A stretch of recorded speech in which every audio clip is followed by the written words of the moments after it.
పూర్తయిపోయింది. ఇంకొన్న 3 బడ్జెట్లే.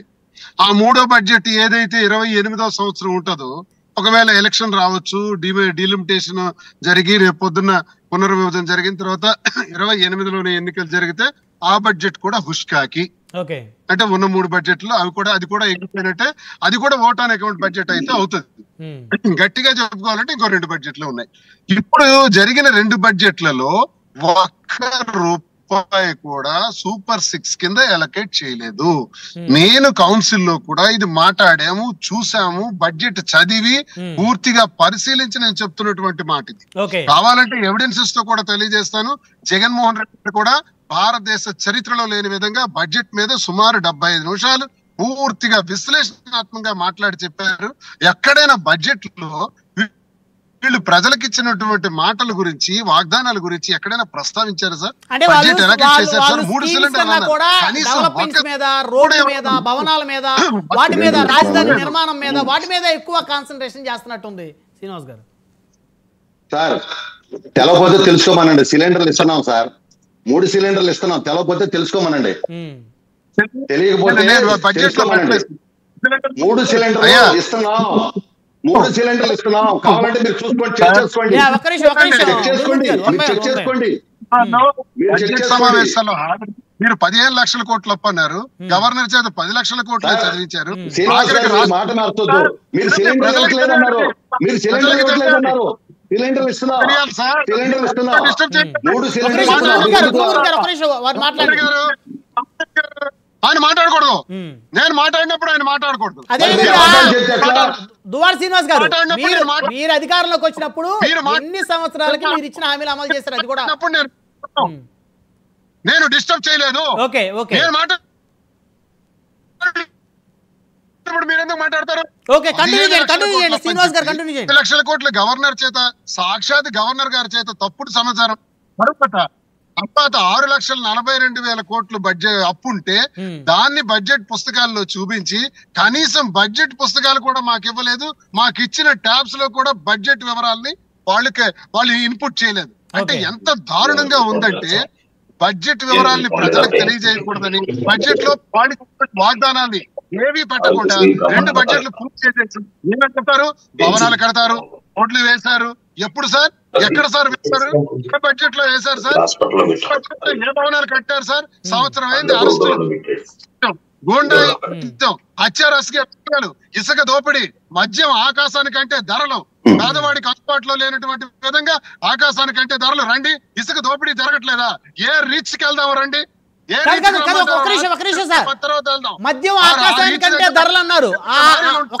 2000 దోపిడీ. ఎక్కడికి దోపిడీ చేస్తున్నారు? ఎక్కడికి రవాణా చేస్తున్నారు ఇసుకని?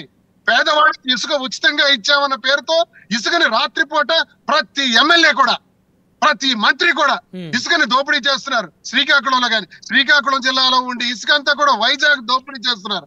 వైజాగ్ అక్రమ రవాణా చేస్తున్నారు. ఇందులో మంత్రులు ఉన్నారు, ఎమ్మెల్యేలు ఉన్నారు. రాష్ట్రం మొత్తం ఇదే పరిస్థితి. ఏం చేశారండి? సంవత్సరం అవుతుంది. ఏడాది కాలంలో మీరేమైనా గాడిదలు కాస్తున్నారా? ఒక్క మంచి పని చేశామని చెప్పండి. ఇప్పుడు మీ మాటల్లో నేను అడిగిన ప్రశ్నలకు ఒకటే చెప్పారు.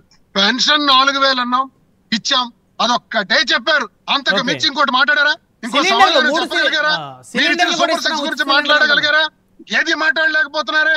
ఎంతసేపు వైసీపీ నాయకులు ఇష్టానుసారం మాట్లాడుతున్నారు, గట్టిగా మాట్లాడుతున్నారు, ధిక్కరించి మాట్లాడుతున్నారు, ఎదురు తిరుగుతారంట, సమయం ఆసన్నమైందంట. ఇదా సబ్జెక్టు? ఈ సోది మాట్లాడడానికే మీకు అధికారాన్ని ఇచ్చింది ప్రజలు. ఈ సోది మాట్లాడడానికండి మీరు చెప్పాల్సింది ఏంటి? మీరు సూపర్ 6 ఎందుకు అమలు చేయట్లేదు? ప్రజల పక్షాన్ని అడుగుతున్నాను. 31,000 మంది మహిళలు అదృశ్యమైనారన్నారు కదా. 31,000 మంది మహిళల్లో ఒక్కరినైనా తీసుకొచ్చారా? ఒక్కరినైనా తెచ్చి చూపించారా? ఎందుకు ఆ రోజు అబద్ధం ఆడారు? ఒకవేళ అది నిజమైతే ఆ రోజు 31,000 మంది మహిళలు ఎక్కడున్నారో సమాధానం చెప్పండి. సూపర్ 6 గురించి మాట్లాడండి. ఎందుకు మోసం చేశారు? కాదు, ఒక్క నిమిషం దువ్వాడ గారు, ఇవన్నీ మీరు ఇప్పుడు శాసన మండలి సభ్యుడిగా ఉన్నారు కదా, మరి ఇవన్నీ మీరు ప్రస్తావించవచ్చు కదా మండలిలో. గట్టిగా హౌస్ లో అడిగాను. అందుకే అన్నానండి, పవన్ కళ్యాణ్ 50 కోట్లు తీసుకుని ప్రచురించడం మానేస్తాడని. నా మీద స్టేట్ మొత్తం కేసులు కట్టారు. అందుకే నన్ను అరెస్ట్ చేస్తామంటున్నారు. అందుకే నేనేం తప్పుడు మాట్లాడలా. ఉమ్, ఎందుకు ప్రశ్నించే గౌరవం? ప్రశ్నించడానికి రాజకీయాల్లోకి వచ్చాను. నేను ప్రశ్నిస్తాను అని చెప్పిన మాట అనే వ్యక్తి ఎందుకు ప్రశ్నించడు? సూపర్ 6 చదివాడు, వినిపించాడు, అమలు చేయట్లేదు. 31,000 మంది మహిళలు ఎక్కడున్నారో తెలియదు. ఉమ్, ఆనాడు చెప్పారు కేంద్ర నిఘా బృందాలు చెప్పాయని. ఇప్పుడు వాళ్ళని తీసుకురావాలి కదా నా డిమాండ్. నేను ఓకే. అడుగుతున్నా, ఇది ప్రశ్నిస్తే మా మీద కేసులు, రాష్ట్రం మొత్తం కూడా ఎన్ని కేసులు ఎన్ని కట్టి పెట్టారు? త్వరలో మీ మీద కేసులు ఎన్ని కేసులు పెట్టారు ఎన్ని దువ్వాడ గారు ఇప్పటి వరకు? నేను అరెస్ట్ అండి. నాకేం కాదు, మీ అరెస్టులు మీద భయపడవు. ఎన్ని కేసులు కేసులకు పెట్టారు? భయపడవు. మీ మీద కానీ నిజంగా ప్రశ్నిస్తాం. కేసులు పెట్టింటే మిమ్మల్ని ప్రశ్నిస్తే ఒక్కసారి అరెస్ట్ విచారణకు పిలిచేవారు కదా. నారమా? ప్రశ్నించడమే నారమా?